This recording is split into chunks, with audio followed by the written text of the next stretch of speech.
everything you need to know. And today we aren't doing a food. We are actually doing jarred meals. It's an interesting thing, and you probably all have seen them. Somebody has a soup jar full of different colored layers in there, cookie jars, and then people make salad jars. So we just wanted to talk a little bit today about the benefit of them, what you can do, and then the variety of things that you can talk about. So, of course, yes, soups in a jar. You can use, the more colors, the better, but remember, only dried things go into the soup jar because lots of people forget to use them and they stay on the shelf. Anything that has moisture is going to grow mold, and we don't want to do that. So you do soups. I've seen many jars of cookies where you have brown sugar, white sugar, oatmeal, flour, baking soda, baking powder, salt, and then chocolate chips. And so that's a really beautiful layered look as well. And lastly, you can do, many times I've seen those salads in a jar, and often they're not in a jar, but they're in a container like this that has a wide mouth, because mixing a salad in a jar like this or putting the layers in is very difficult. So a salad's in a box or in a wide mouth container. And with salads, they're fresh, so you're gonna have to keep that in the fridge, and the other ones are on the shelf. But you can do up multiple ones at a time, which is really great as well, and have it all planned for the week for your lunches. And this salad in a jar is a really great way if you've got cabbage, for example. How many people can actually ever eat a whole cabbage? But if you make some coleslaw, you can add that as a bottom layer in as part of your salad. It already has dressing on it, but that's okay. You can just chop it up fine and then add it to maybe 5 different jars as part of your lettuce type of green. And then you can save the rest of it and chop it up and use it for dinner. Roasted cabbage slices is one of my new favorite things to do for cabbage.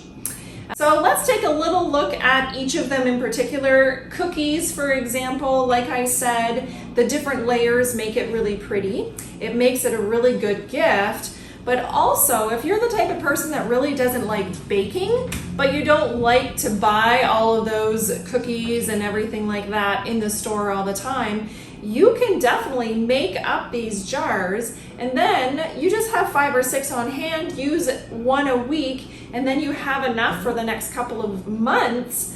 And all you gotta do is you pour it in, you add some eggs, some butter, and then you're good to go. So it's really an easy way to do cookies for yourself or for giving away as a gift. And salads, like I said, what you do for a salad is you layer the bottom with your dressing, because then when you put it upside down, you don't have to actually, it could go on the top, especially in an opening this size. Then you wouldn't have to turn it upside down to let it all drizzle down. You can put it on the top. But then the really cool part about salads in a container is that the color, right? We always aim for 3 different vegetables when we're doing our meals. And so, especially a salad, so if you have your greenery down below, then maybe you want maybe you have some diced red bell peppers in the fridge. Make that a nice red layer, and maybe you have some yellow bell peppers.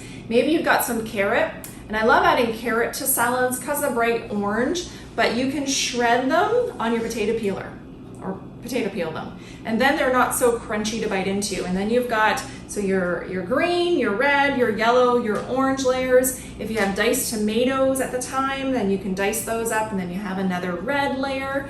And then of course you need your protein. So if you're gonna put this in the fridge, you can add it right, of course you're gonna put it in the fridge with other ingredients that you're adding. So then you can add cooked lentils, cooked chickpeas, leftover chicken, leftover roast beef, tuna, salmon. You can add whatever you'd like to it.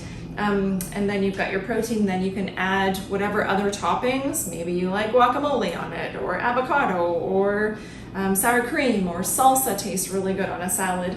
And then your dressing. And then you put the lid on, line them up in the fridge, and take a picture and send it to Rebecca and Marianne, because that will be gorgeous, right? So then you have your salads. Maybe some of you are going to turn into like container people. You're going to have your salads in a container in the fridge. You're going to have your soups in a container on the shelf, and then you're going to have your dessert in containers on the other shelf. It's just all about planning ahead. So the nice thing about using dried beans instead of just going for the canned bean all the time is the price, of course. So we know that the jarred or the canned beans are already cooked. You can just open them up, rinse them off, and good to go. But they're a little bit more expensive, right? So the 540 mils of the beans, those cost about somewhere between $2 and $3 if you can get them on sale, maybe $1.99. But a bag this size here, and it's about 8 cups of dried green lentils, is somewhere between $3 to $4. So $1 more, and you get, so these 8 cups are going to double in size. You get 16 cups instead of the 2 cups that are in that jar. So you get a lot more bang for your buck, and these are good for a year, and the cans are good for a year, but they take up less space in a bag, and you can layer bags on top of each other, so your cupboard has a lot of more space saving, so that's really awesome. Chickpeas as well, they come in the larger bags. I think this one has about maybe 3 or 4 cups, and they usually triple in size when you add water to them and they rehydrate, somewhere between a double and a triple. So you're gonna get somewhere between 8 to 10 cups of chickpeas when you go to rehydrate that. So a lot more bang for your buck when you're talking dry beans. And the lentils are tiny. That is why we use them in our soups. Because they boil up just like rice. It's a 20-minute boil and they're done. They're nice and soft. And there's different kinds of lentils. You can get these green ones. The orange ones are my favorite when you're trying to hide them in different tomato saucy type things, because they really do kind of cook down to mush. And then you can sneak them into different places without the chew. And then there's black lentils as well. So the green ones are the most versatile because they stay their shapes. You can use them in cold salads. You can use them in soups. But there's a couple of different kinds and all of them are equally nutritious. Beans, of course, high in fiber, low in fat, virtually zero, and high in protein. So beans are really great for the fiber and the protein that we get out of them. So the other idea too is if you've started to gather up your jars, because you can get tomato sauce in jars, you can get peaches in jars and all different things in the grocery store. So if it's about a similar price, try to aim for the glass jars over the tin that you throw out, because then you can reuse your jars. As you can see, this was a soup jar, so this was reused. If it's filled up with soup, make your soup and then fill it back up with your reconstituted soup when you make it, and then leave a bit of a headspace. You can throw it in the freezer with the top on and pull it out in a month or two when you're not so sick of the soup that you had just made. So reuse glass. Glass is the one type of material that doesn't absorb flavor. So you can put jalapeno peppers in this, and then you can put cheese in this, and they're not going to taste the same after you wash it. So it's really, really great. Just the thing to remember is if you're going to freeze it, leave some space, because we know things expand a little bit when they freeze, and you don't want to crack the container. Then you have to throw everything out.